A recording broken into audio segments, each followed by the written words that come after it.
The fourth responsibility of the woman is to protect beauty. Woman stands for beauty. A woman's psychology is for beauty. Woman is instinctively drawn towards beauty. For example, I was watching two little children, a boy and a girl, 7 and 8 years old. The little girl was caring for her hair, putting on her mommy's beautiful dresses and jewelry, and trying to walk in a certain way. The boy wasn't. He wanted to play, build something, or fight.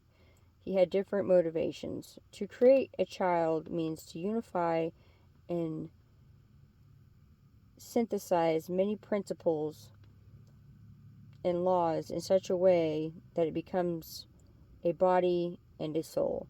This phenomenon appears easy. The man and the woman marry, and the baby comes, but it isn't easy. Millions of secret and mysterious principles are working to bring a child into manifestation.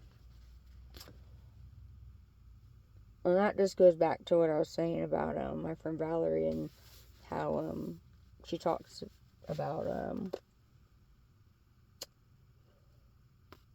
how she believes her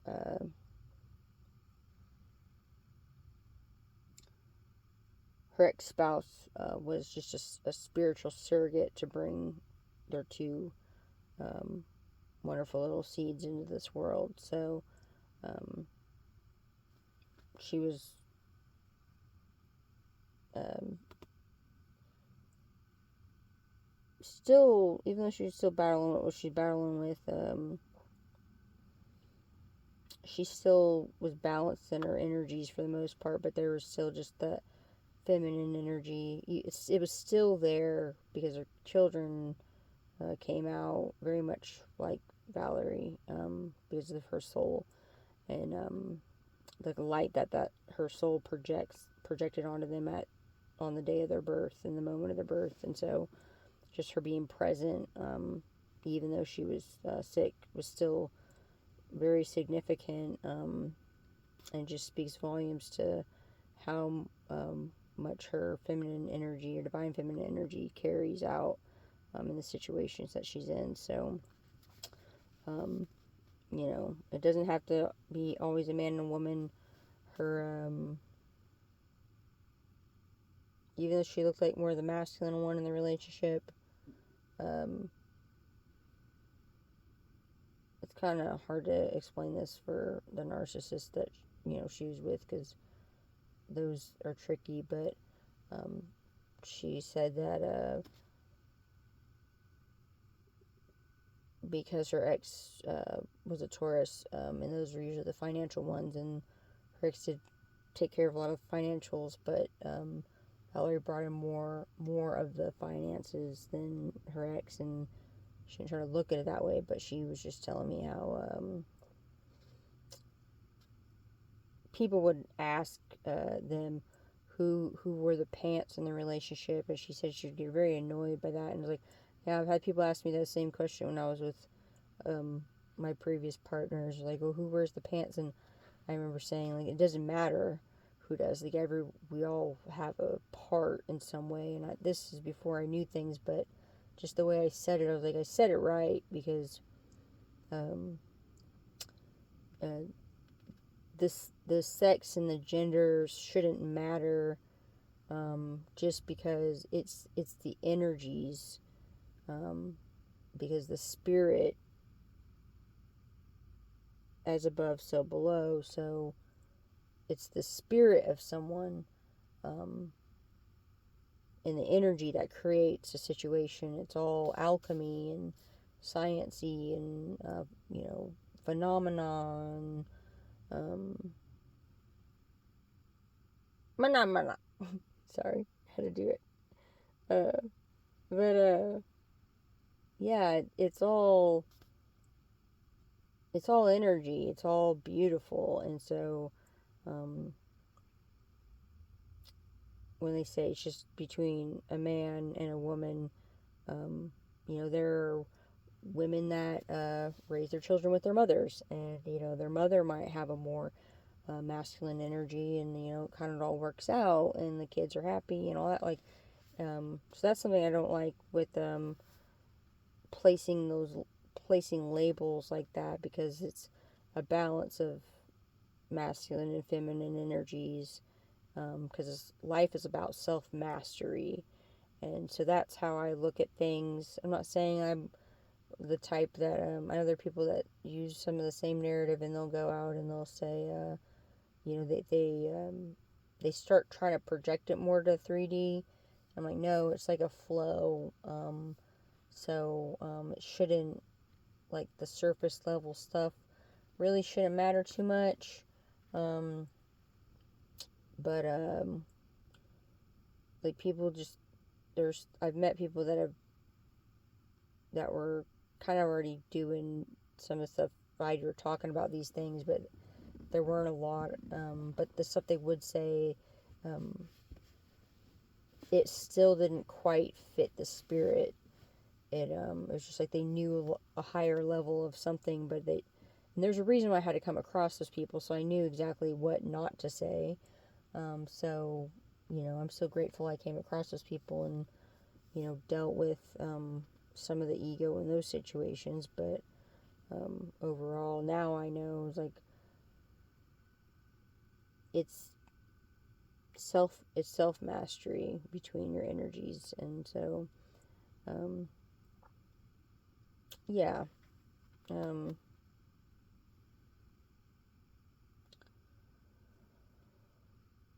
so what did we get here? We had the baby comes, but it isn't easy. Millions of secret and mysterious principles are working to bring a child into manifestation. So, you create your thoughts. The child starts as a thought. You make your manifest.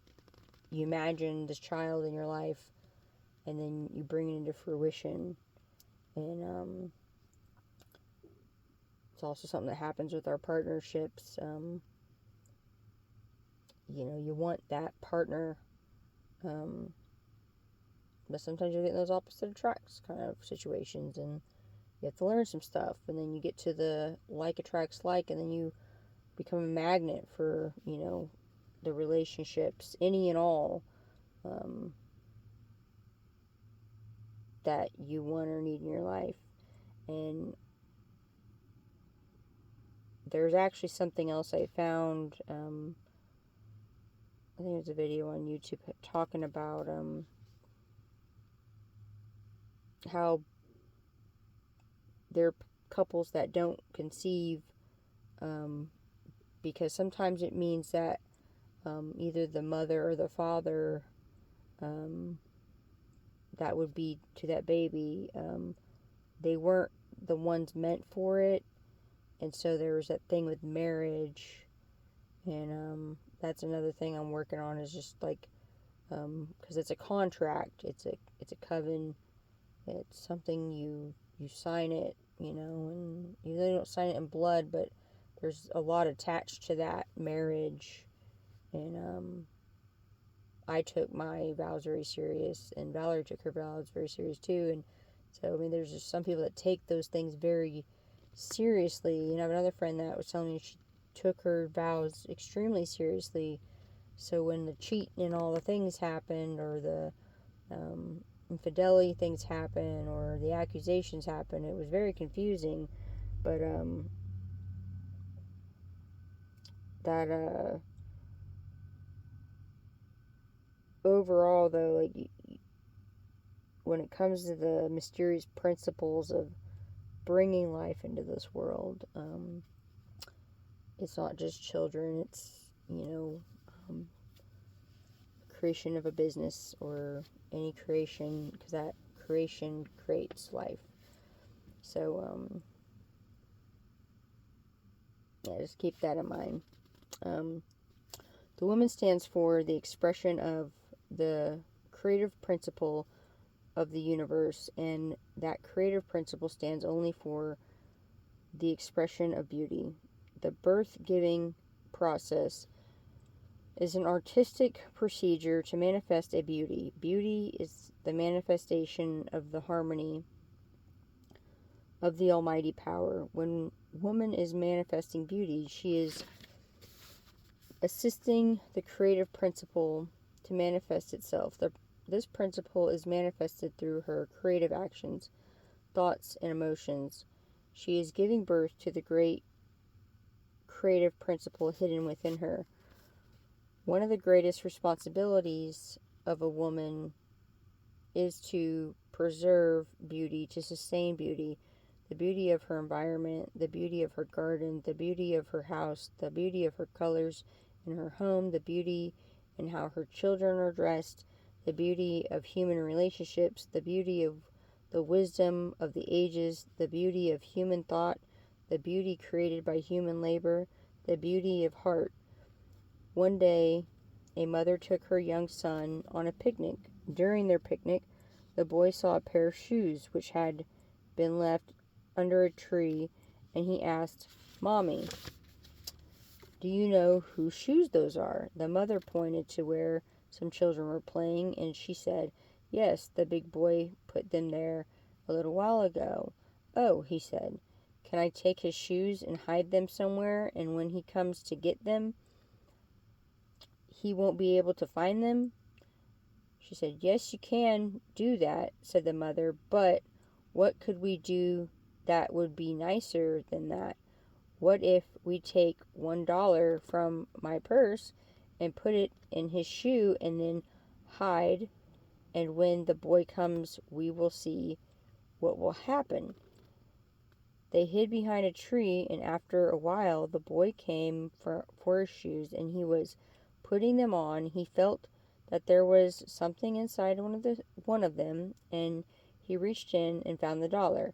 "Ah," he cried, "there's $1 in my shoe. Look."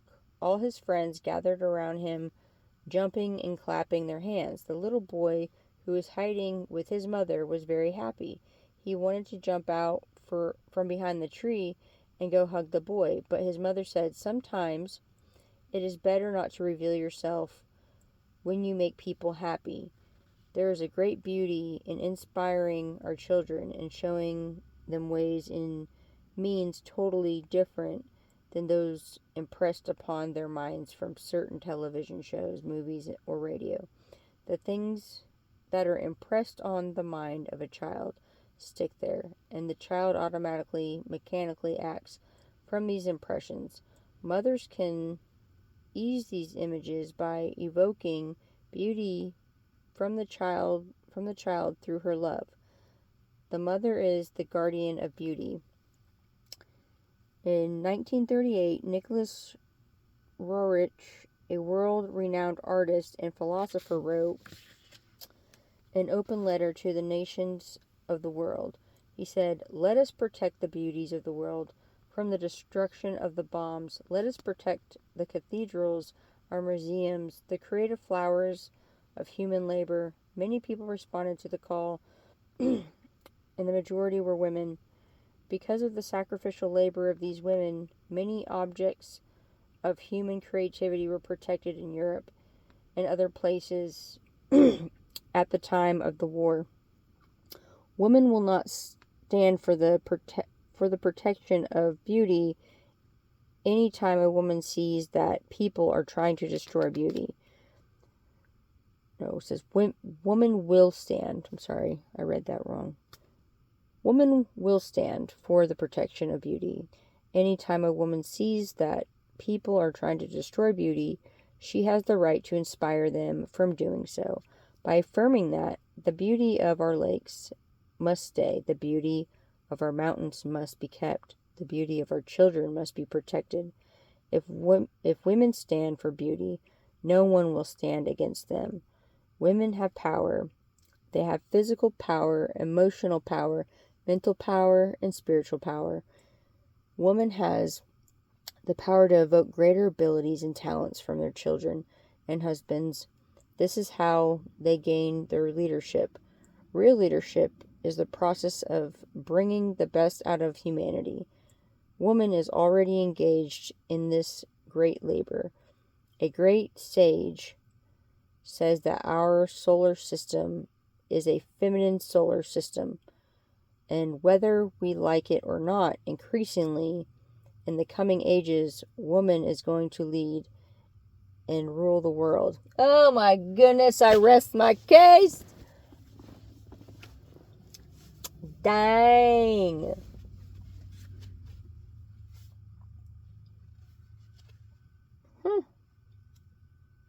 Alright then, well, that's that. I'm gonna get off here and charge my phone up. But I'll continue the rest of these later on and, take what resonates and leave what does not, and I'll get you in the next one.